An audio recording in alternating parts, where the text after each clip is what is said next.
Helen, thanks for joining us on the news at 1. Operatives of the National Drug Law Enforcement Agency have intercepted a consignment of loud, a synthetic strain of cannabis concealed in a duvet packaged for export to the United Kingdom through the cargo shed of the Murtala Mohammed International Airport, Ikeja, Lagos. The suspect linked to the bid to export the consignment to the United Kingdom were promptly arrested following the discovery by the NDLEA officers on Tuesday. A statement issued by the NDLEA Director, Media and Advocacy, Femi Babafemi, said 6 parcels of the psychoactive substance with a gross weight of 3.50 kilograms were concealed inside the duvet. Operatives in other commands also arrested suspects and concealed illicit products. Meanwhile, across the country, NDLEA commands continue the war against drug abuse, sensitization lectures, and also advocacy visits to worship centers, schools, workplaces, palaces of traditional rulers, and communities all through the past week. Instances include the water sensitization lecture to students and staff of Army Children's Secondary School, or your state, the Government Day Secondary School, Gwagwagwaji, Kebbi State, and also Government Day Secondary School, Suleja in Niger State.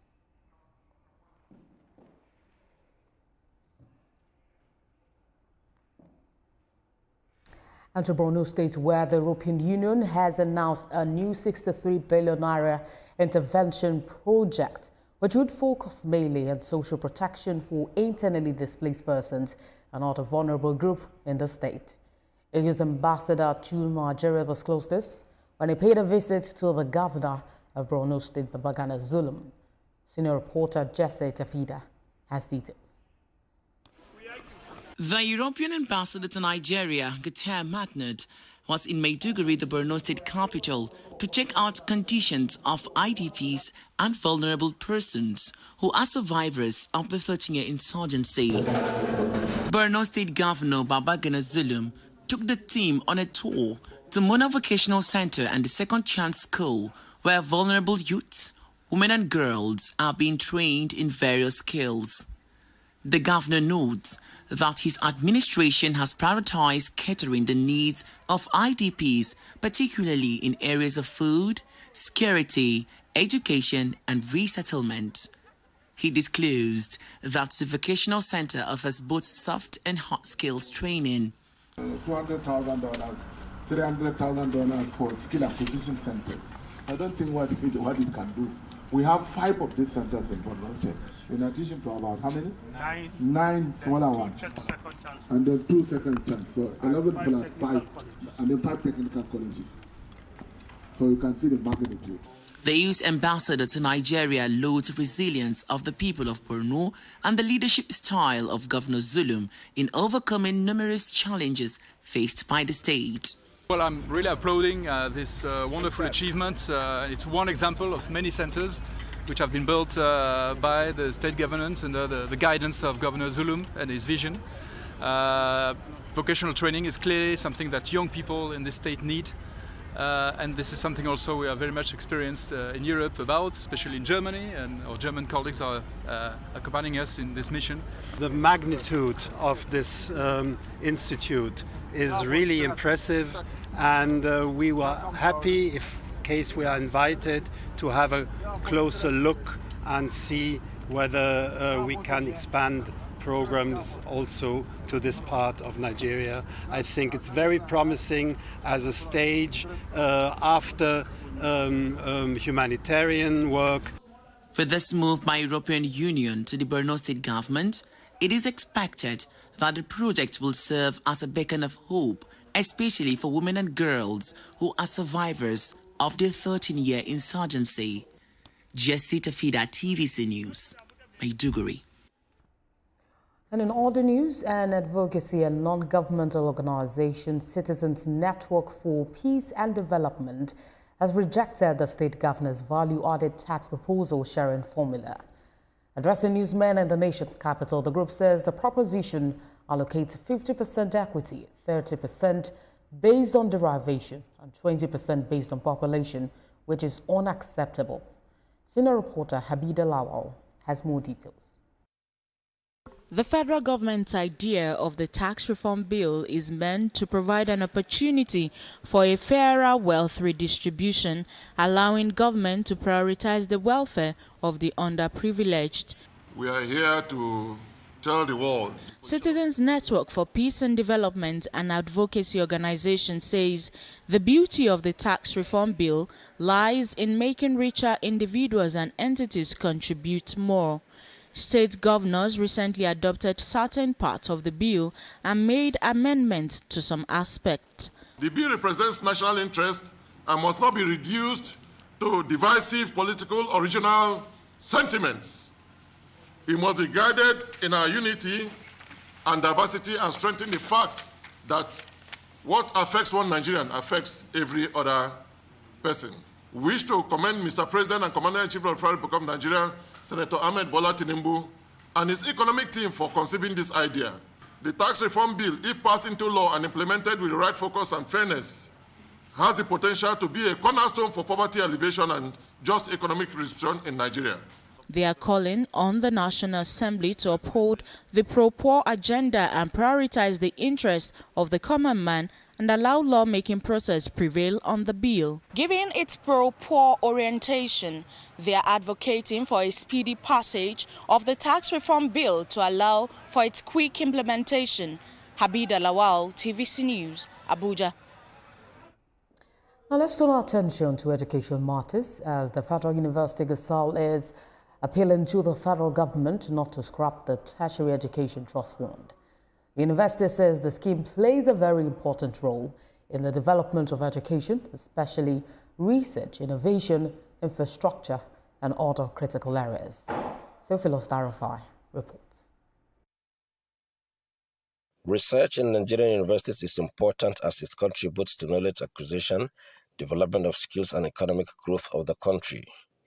The Federal University Gusau had recently secured state fund-funded project on the development of displacement tracking metrics for effective prediction of displacement patterns in conflict areas of Zamfara State.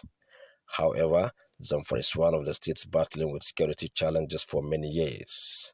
The principal researcher of the project speaks on the importance of the research in Zamfara, considering the high number of displaced persons as a result of insecurity.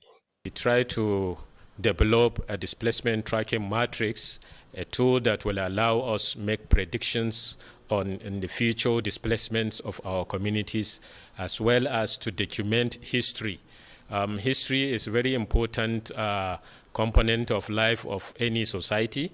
The history of Zamfara State, for example, cannot do without this issue of insecurity. However, we want to look at the positive side of this issues.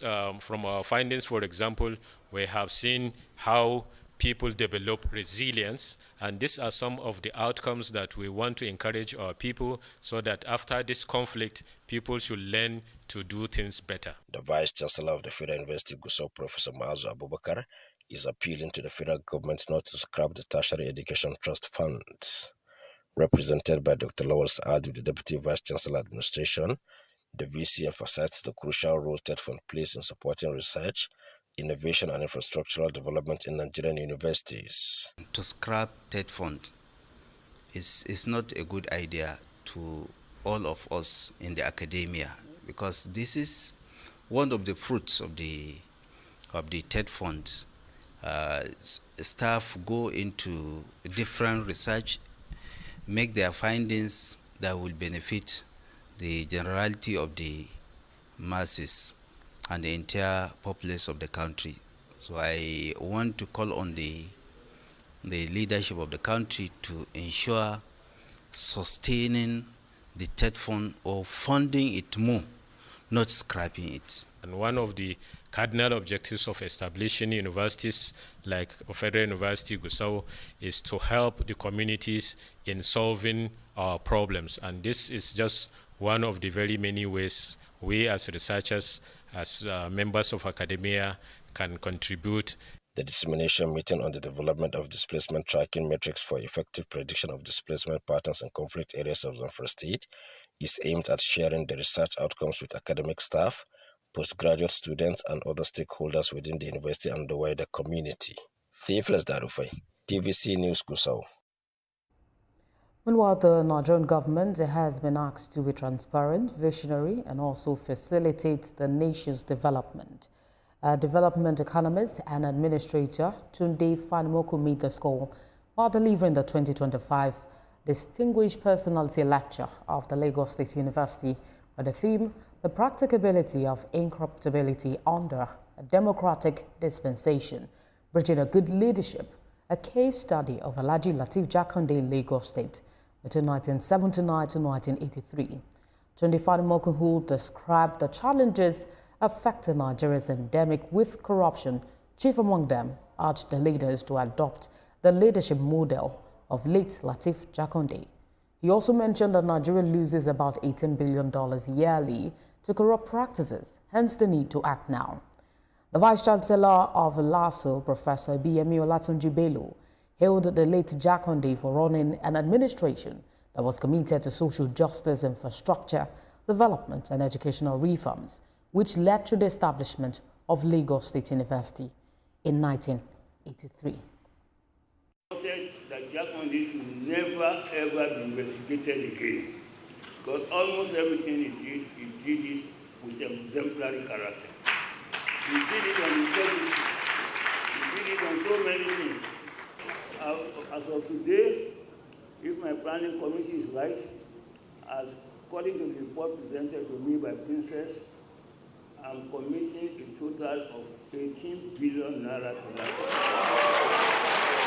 Any historical reflection of the era of Alhaji Lateef Jakande in Lagos State would always inevitably lead to a conclusion that the period spells a golden era in the political leadership of the state.